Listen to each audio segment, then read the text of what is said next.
Hi there, everyone. I'm ABC 7 News meteorologist Sandy Patel with a look at your AccuWeather local forecast. A strong storm arrives tomorrow with gusty winds and heavy afternoon evening downpours. There is a possibility of flooding in the burn scar areas. On our storm impact scale, we have a strong storm, a level 3. 1 to 2 inches of rain is expected for most areas, 2 to 4 inches in the hills. This is the first 3 of the season, and the downpours will lead to the potential for flooding in the burn areas. Wind gusts 40 to 50 miles an hour, particularly at the higher elevations. Flash flood watch posted for the North Bay, 4 p.m. Wednesday until 3 a.m. Thursday. Half an inch an hour in terms of rainfall could lead to that debris flow, mudslides, and flash flooding. Winds will be howling, so the higher elevations under that wind advisory 1 p.m. Wednesday until 3 a.m. Thursday. Watch out for falling trees and power lines as those wind gusts really pick up. Hour by hour we go. Tomorrow morning, 5 a.m.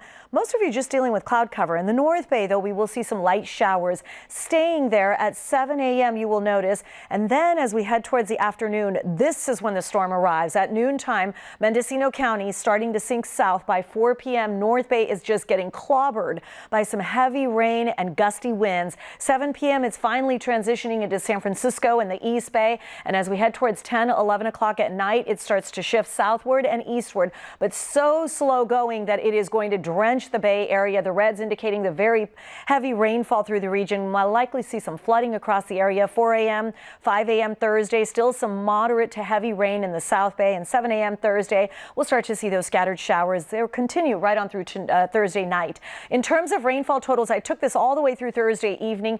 Look at these totals, impressive. Most of you 1 to even 2.5 inches in some spots. In terms of the Sierra, they will get a couple feet of snow. Carry those chains if you're going to go, but I do not recommend travel. They have a winter storm warning going up tomorrow. 40s, 50s tomorrow morning. We will see those showers in the North Bay, and then heavier rain waits until the afternoon evening. It turns stormy, but first in the North Bay, temperatures will be in the 50s, 60s. The look at the AccuWeather 7-day forecast. You will notice that that level 3 storm arrives and it hits the hardest in the afternoon evening. 1 on the storm impact scale for Thursday with scattered showers, a break Friday, Saturday, and then a weaker system Sunday into Monday.